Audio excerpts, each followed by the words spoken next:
किसी प्लांट से हासिल किया होगा। तो इसी तरह से चाहे वो प्लांट मटेरियल हो या एनिमल मटेरियल हो, पर होगा जिस तरह से हम कहेंगे अल्टीमेटली दूसरे किसी एनिमल का प्रिपेयर्ड फूड हो, ऑर्गेनिज्म का प्रिपेयर्ड फूड होगा, वही जो एनिमल यूज करेंगे।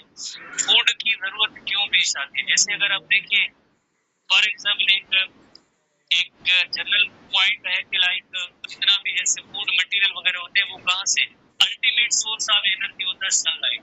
The ultimate source of energy होता है सनलाइट है। सनलाइट की अल्टीमेट सोर्स ऑफ एनर्जी है, अल्टीमेट सोर्स ऑफ एनर्जी। उसको ग्रीन प्लांट्स जैसे ट्रैप करते हैं, ग्रीन प्लांट्स ट्रैप करने के बाद ये ऑटोट्रॉफ अपना फूड खुद से मैन्युफैक्चर करने की उनमें सलाहियत होती है। इनको खाने वाले थे हर्बीवोर। तो हर्बीवोर एनिमल होते हैं, ये हर्बीवोर जैसे एनिमल होते हैं, तो इनके पास अपनी फूड मैन्युफैक्चर करने की सलाहियत नहीं है। हर्बीवोर को कौन खाता है? जिससे कार्निवोर एनिमल्स खाते हैं, कार्निवोर एनिमल खाते हैं, चाहे हर्बीवोर या कार्निवोर, ये दोनों जो है हिट्रोट्रॉपिक इन नेचर है, हिट्रोट्रॉपिक इन नेचर है, अपना फूड जैसे ये मैन्युफैक्चर नहीं कर सकते थे। प्लांट्स जो होते हैं जैसे ग्रीन प्लांट्स है, जैसे जनरली हम कहते हैं वो कि they are autotrophic in nature. तो जो एनिमल होगा वो आइदर जो है हर्बीवोर की जैसे मटेरियल जिसके अंदर उनको यूटिलाइज करेंगे, या हर्बीवोर जैसे आपको पता है प्लांट के मटेरियल होते हैं उनको यूज करता है। प्लांट ग्रीन प्लांट्स जो होते हैं वो सनलाइट को ट्रैप करके अपना फूड मैन्युफैक्चर करते हैं, और यही जो फूड होता है जो बनता है आगे जितने भी अदर ऑर्गेनिज्म होते हैं उनके अंदर ही जैसे एनर्जी फ्लूइड इकोसिस्टम जिस तरह से आगे चलता रहता है, तो ये एनर्जी उनके अंदर जैसे आगे ट्रांसफर होती रहती है। तो फूड को हासिल करना इसका मतलब ये होता है इससे जो है अपनी फूड से आगे क्या करेंगे, इसको आगे इसमें जिस तरह से एक तो एनर्जी के लिए अपनी, नंबर 2 ग्रोथ है और रिपेयर है, ग्रोथ है, रिपेयर है, या न्यू प्रोटोप्लाज्म बनना, वो सब जो है इसी फूड मॉलिक्यूल से जैसे यकीनन हासिल होगा। फूड जो है किस तरह से वो ऑब्टेन करते हैं, उस न्यूट्रिशन को हम कहेंगे है तो एंडोट्रॉपिक न्यूट्रिशन है, पर ऐसे एनिमल्स के अंदर जो न्यूट्रिशन हासिल होती है उसे हम कहते हैं होलोजोइक न्यूट्रिशन। ऐसी न्यूट्रिशन होती है उसे हम कहते हैं holozoic nutrition. Holozoic nutrition why because इसके अंदर चंद एक स्टेप्स होते हैं, ऐसी न्यूट्रिशन जिसके अंदर चंद एक स्टेप्स होते हैं। कौन से स्टेप्स होते हैं? जिसके अंदर इंजेक्शन का अमल हो, जिसके अंदर इंजेक्शन के बाद डाइजेशन का अमल हो, डाइजेशन के बाद उसके अंदर एब्जॉर्प्शन का अमल हो, एब्जॉर्प्शन के बाद आगे उसके अंदर जो असिमिलेशन का यानी यूटिलाइजेशन का, फूड की यूटिलाइजेशन जिसे हम कहते हैं असिमिलेशन, असिमिलेशन का प्रोसेस हो, असिमिलेशन के बाद जो है अल्टीमेटली जो अनडाइजेस्टेड फूड होगा वो रिमूव होगा, जिससे कहेंगे इजेक्शन, इजेक्शन कहेंगे। तो ये इतने सारे स्टेप्स जिस के अंदर हो तो इस न्यूट्रिशन को हम कहेंगे holozoic nutrition. Such type of nutrition is called holozoic nutrition. ऐसी जो न्यूट्रिशन होगी उससे हम कहेंगे holozoic nutrition. Such type of nutrition is called holozoic nutrition.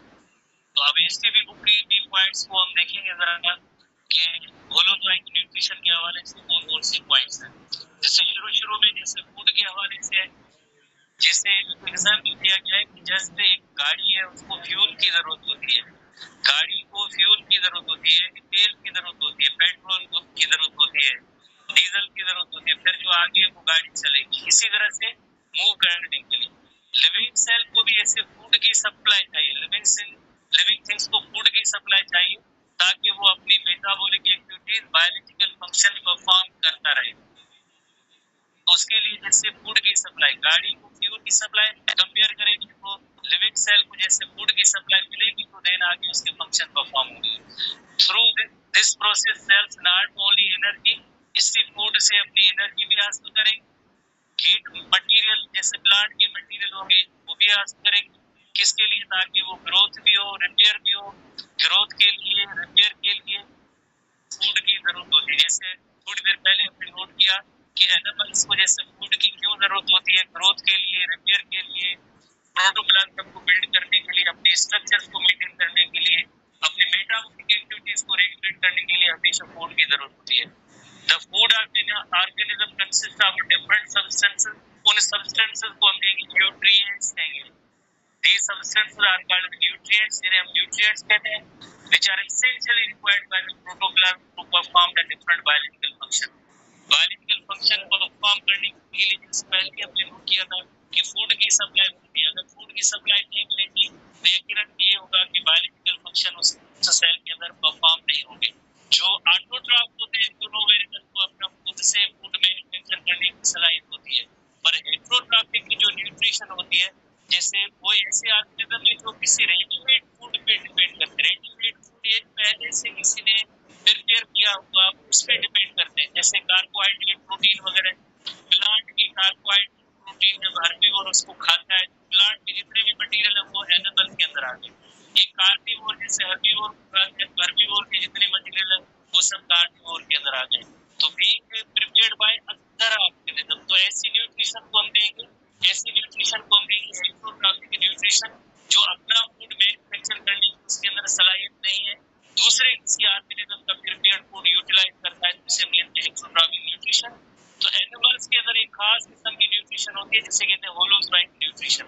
Holo refers to whole, zoic refers to animal. Word meaning है, literary meaning आप word meaning याद करेंगे। One of the type of heterotrophic nutrition which is commonly found in animal.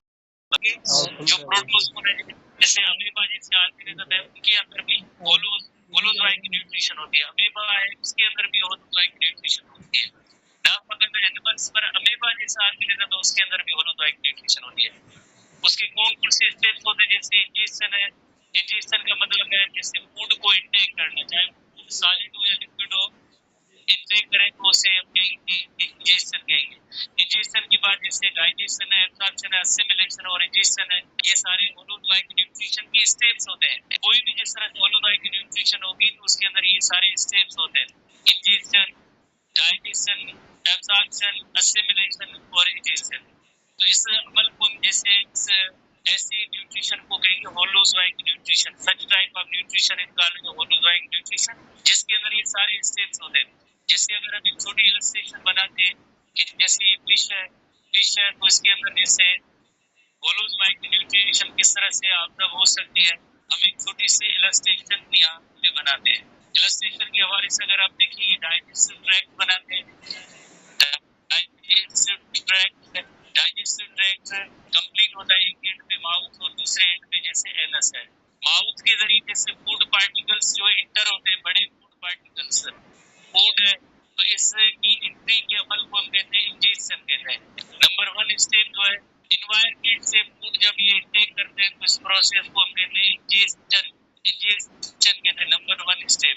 Food जब intake करते हैं mouth के जरिए से या किसी स्ट्रक्चर के जरिए बॉडी के अंदर इंटर होता है, इस अमल को हम कहते हैं इंजेक्शन कहते हैं। जैसे फूड जो आता है वो उसकी साइज जो इतनी छोटी नहीं होती है, बड़ी साइज होती है, तो ये बड़ी साइज के फूड पार्टिकल्स जो होते हैं, बड़ी साइज के फूड पार्टिकल्स से सेल्स में इंटर नहीं हो सकेंगे, तो इसकी वजह से क्या होना चाहिए, इनकी ब्रेकिंग का अमल होना चाहिए। स्मॉलर पार्टिकल्स में ब्रेक हो ताकि सेल्स के अंदर एब्जॉर्ब हो सके, तो इस अमल को हम कहते हैं डाइजेशन।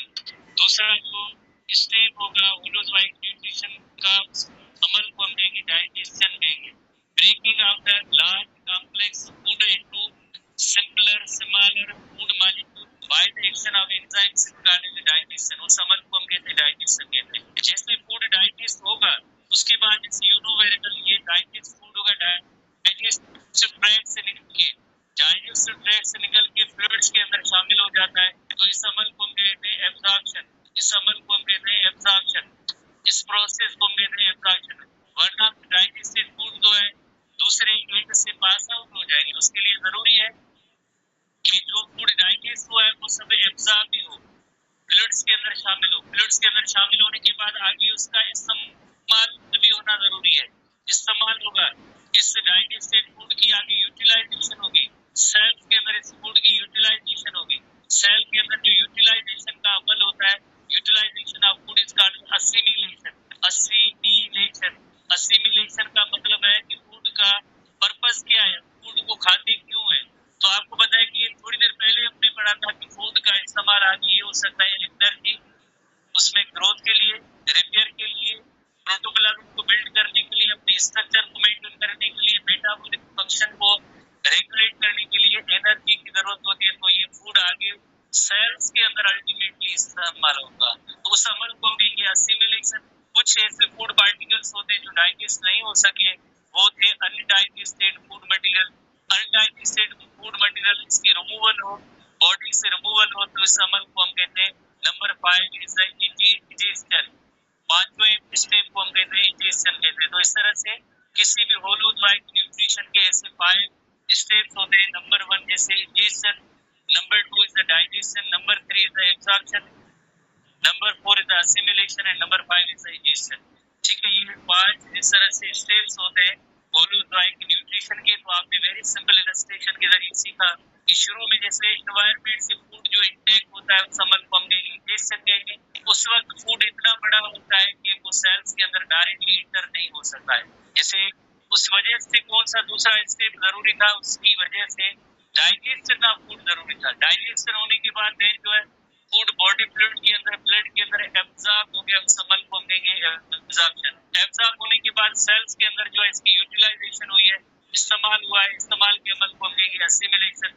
रिमेनिंग जो अनडाइजेस्टेड फूड मटेरियल था वो इस बॉडी से पास आउट हो गया, तो उस अमल को हम कहेंगे ingestion. Ingestion ingestion ingestion ingestion, taking in of the food. Ingestion is the removal of the undigested food from the body।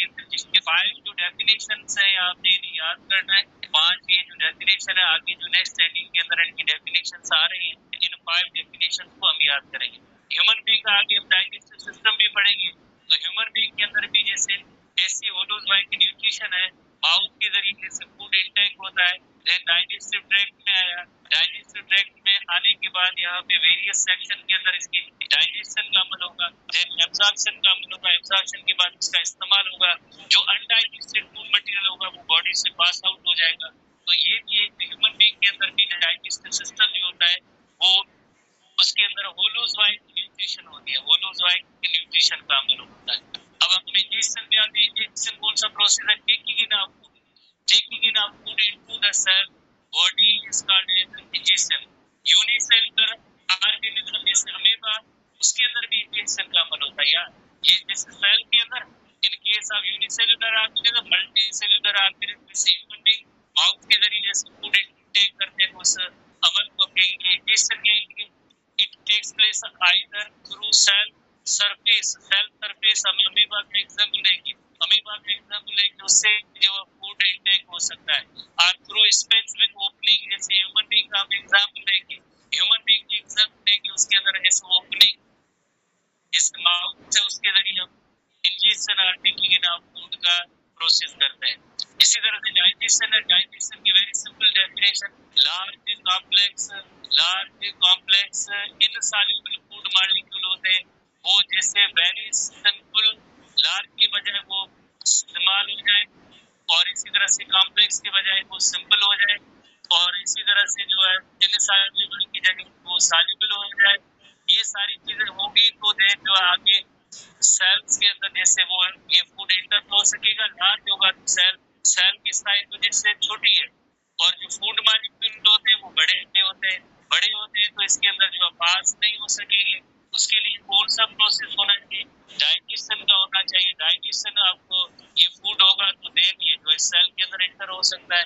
Otherwise ये जैसे लार्ज कॉम्प्लेक्स फूड है वो सेल के अंदर इंटर नहीं हो सकता। अल्टीमेटली फूड का जो इस्तेमाल है यूटिलाइजेशन वो तो सेल के अंदर होती है, वो सेल के अंदर इतना कॉम्प्लेक्स तो इंटर नहीं हो सकेगा, लार्ज फूड तो इंटर नहीं हो सकेगा, इन सारे फूड पार्टिकल वो सेल के अंदर इंटर नहीं होगा। तो ये bye the action of enzyme से ये अमल हो तो इस प्रोसेस को हम कहेंगे डाइजेशन कहेंगे। Phenomena is called digestion.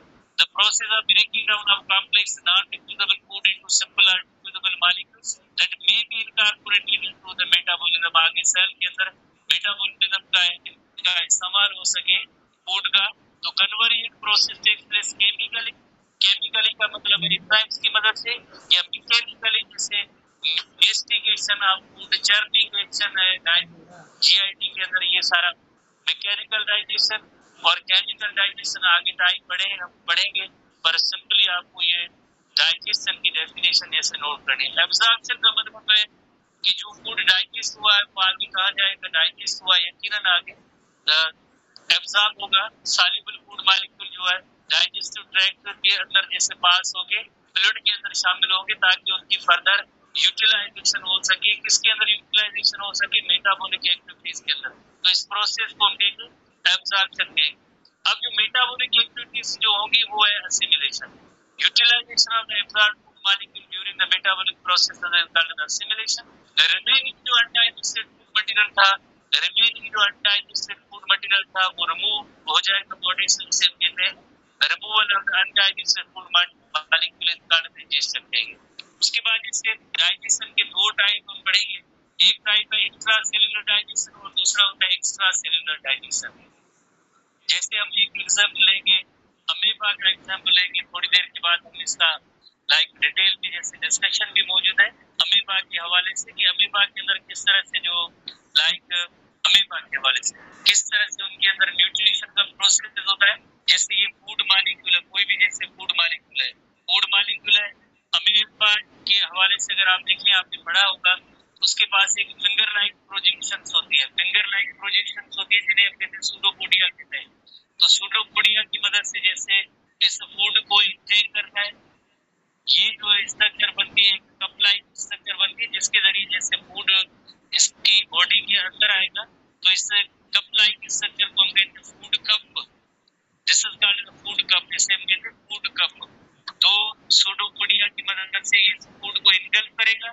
Engulf करने के बाद जैसे ये जो फूड है उसके बाहर एक कवरिंग का मेम्ब्रेन आ जाएगी, जिसे हम कहेंगे फूड वैक्यूल कहेंगे। Now it is formed as a food vacuole. ये फूड वैक्यूल बन गया। और फूड वैक्यूल बनने के बाद जैसे आपको पता है यूनिसेल्युलर ऑर्गेनिज्म हो, या जिस तरह से यू नो वेरी वेल कि एक लिविंग सेल आपने सुना है, उसके अंदर लाइसोसोम होते हैं। लाइसोसोम्स होते हैं जिनके अंदर हाइड्रोलाइटिक एंजाइम्स होते हैं,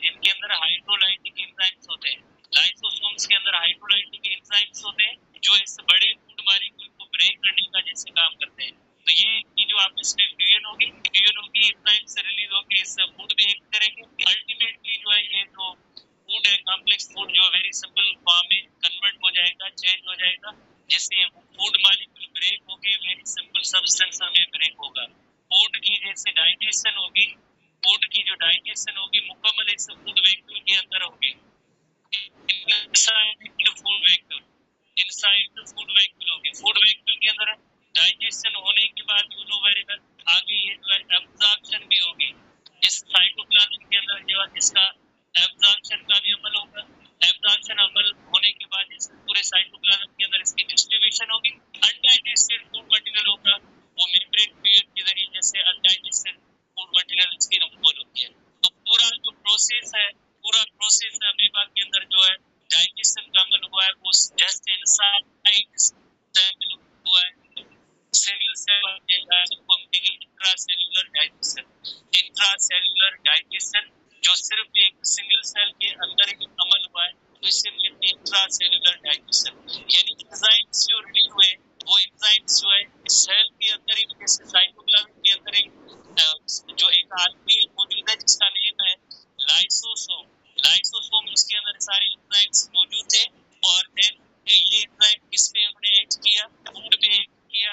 और फूड किसके अंदर मौजूद था, फूड वैक्यूल के अंदर बना था। तो कंप्लीट इसकी जो डाइजेशन का अमल है इनसाइड सेल हुआ है, इस वजह से ऐसी डाइजेशन के अमल को कहेंगे intracellular digestion. Such type of digestion intracellular digestion. दूसरी जो डाइजेशन होती है जिसे हम कहते हैं एक्स्ट्रा सेल्युलर डाइजेशन। एक्स्ट्रा लफ्ज की मीनिंग होती है आउटसाइड। एक्स्ट्रा लफ्ज की मीनिंग होती है आउटसाइड। जैसे एक एनिमल हम हाइड्रा का एग्जांपल लेंगे। Hydra you know very well एक डिप्लोब्लास्टिक एनिमल है जिसके अंदर ओनली वन ओपनिंग होता है, दैट इज माउथ। माउथ के जरिए से ये फूड जब इंटेक करता है, कोई भी फूड मॉलिक्यूल जब इसके अंदर आते हैं तो एक इसके अंदर जो है मैकेनिकल डाइजेशन का अमल होता है। Mechanical digestion.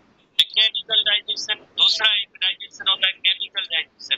बाद में हम आते हैं मैकेनिकल केमिकल डाइजेशन में। तो डाइजेशन का अमल जो है आधा जो है इस gastrovascular cavity gastrovascular cavity gastrovascular cavity gastrovascular cavity gastrovascular cavity के अंदर ही अमल जो है डाइजेशन का स्टार्ट होता है, जिसकी वजह से थोड़ा सा फूड स्मॉलर पार्टिकल में ब्रेक होगा। देन इसकी लाइनिंग वाले सेल्स होते हैं, फर्दर जो है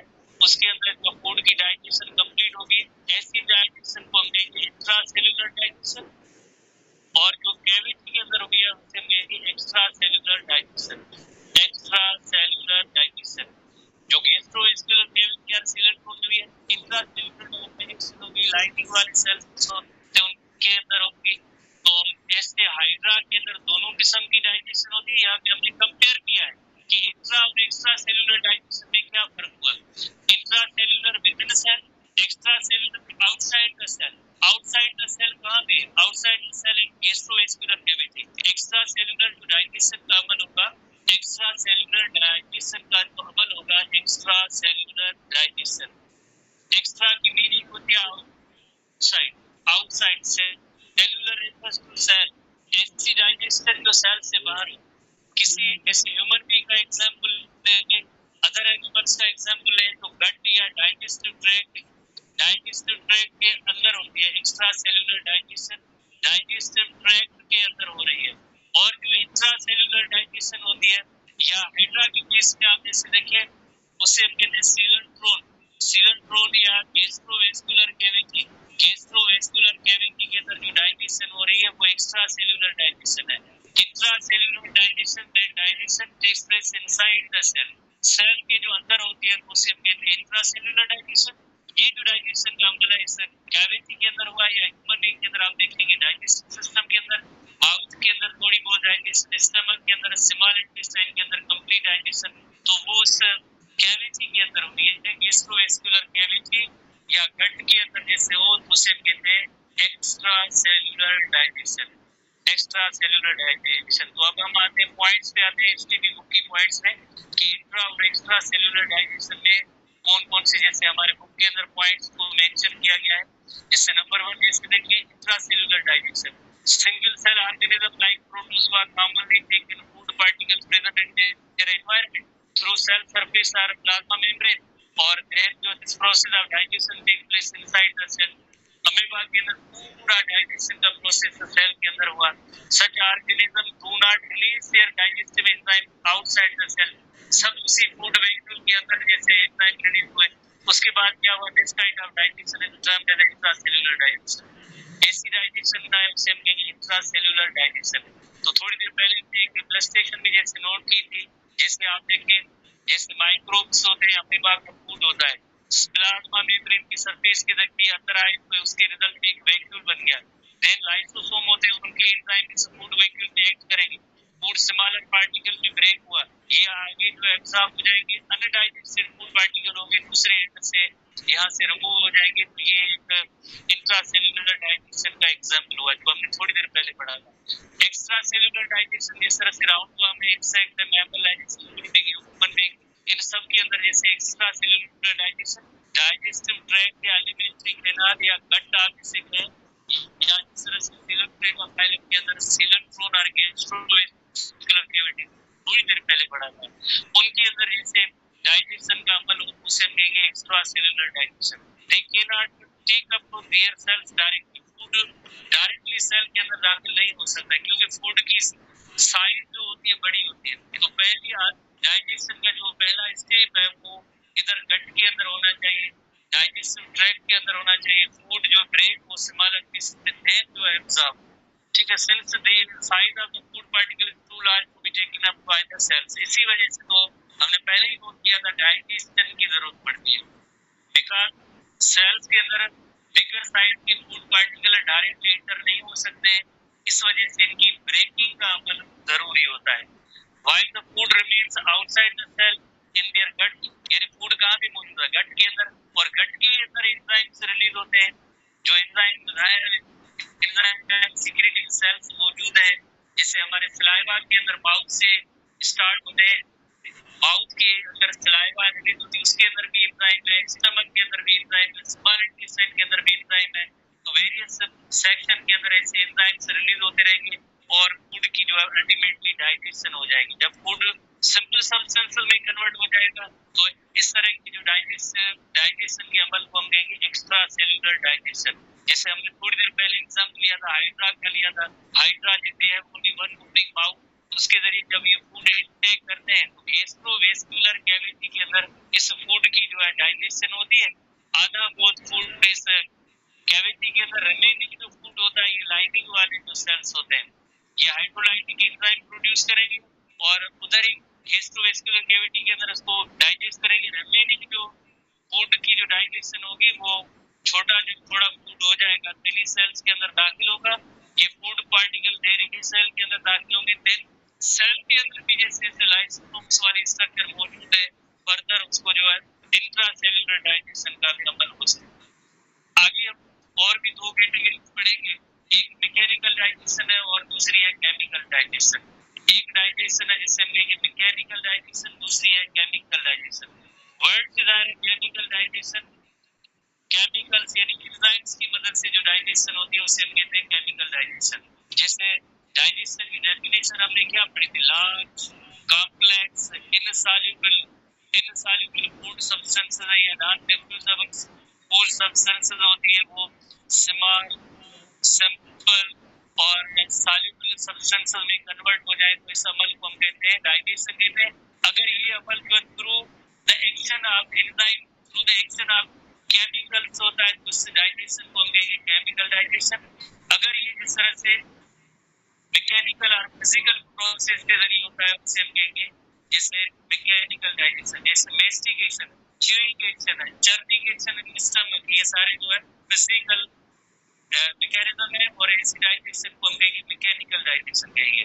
एक्स्ट्रा सेलुलर होती है, ठीक है, तो एनिमल्स के अंदर इस किस्म की डाइजेशन को हम कहेंगे केमिकल डाइजेशन। बाकी जैसे मैकेनिकल डाइजेशन भी होती है, फिजिकल का फूड जो है फिजिकली और मैकेनिकली जैसे स्मॉलर पार्टिकल में जैसे ब्रेक करने का कौन से प्रोसेस है, जैसे मेस्टिकेशन है, चर्निंग है, ग्राइंडिंग है, पेरिस्टाल्सिस है, ये सब मैकेनिकल जैसे फिजिकली जो फूड को स्मॉलर पीसेस में ब्रेक करने का जो अमल होता है उसी प्रोसेस को हम कहेंगे mechanical digestion. This process is called mechanical digestion, जिसमें मेस्टिकेशन है यानी दांतों से फूड को जो चबाते हैं, चर्निंग एक्शन स्टमक के अंदर जैसे ग्राइंडिंग या जो पेरिस्टाल्सिस है, ये सब जो है मैकेनिकल डाइजेशन है। चाहे मैकेनिकल डाइजेशन हो या केमिकल डाइजेशन हो, अल्टीमेटली फूड को स्मॉलर पीसेस में कन्वर्ट होना है ताकि जो वो सेल्स के अंदर दाखिल हो और आगे जो उनका जो यूटिलाइजेशन फूड का इस्तेमाल का जो अमल है वो आगे हो सके, अदरवाइज फूड सेल के अंदर एंटर नहीं हो सकेगा। टेबुलर चार्ट के अंदर एक डिफरेंस भी है कि लाइक डाइजेस्टिव सिस्टम आगे जैसे दो किस्म के होते हैं, एक होते हैं स्टैक लाइक डाइजेस्टिव सिस्टम, दूसरे होते हैं tube like digestive system. Tube like digestive system का मतलब है कि एक एंड पे जैसे माउथ होना चाहिए और दूसरे एंड पे एनस होना चाहिए। ऐसे डाइजेस्टिव सिस्टम को हम कहते हैं complete digestive system. Incomplete digestive system उसका मतलब है कि ओनली वन ओपनिंग होता है, माउथ होता है, वन ओपनिंग, इसी में से जिससे इसी में से undigested food material pass out हो, तो ऐसे डाइजेस्टिव सिस्टम को हम कहते हैं साइक्लाइक या इनकम्प्लीट डाइजेस्टिव सिस्टम। इनकम्प्लीट का मतलब होता है कि इसके अंदर ओनली वन ओपनिंग मौजूद है। इस तरह की डाइजेस्टिव सिस्टम को हम कहते हैं complete digestive system. Why because mouth से एक एंड पे दूसरे एंड पे एनस है। इस तरह जो डाइजेस्टिव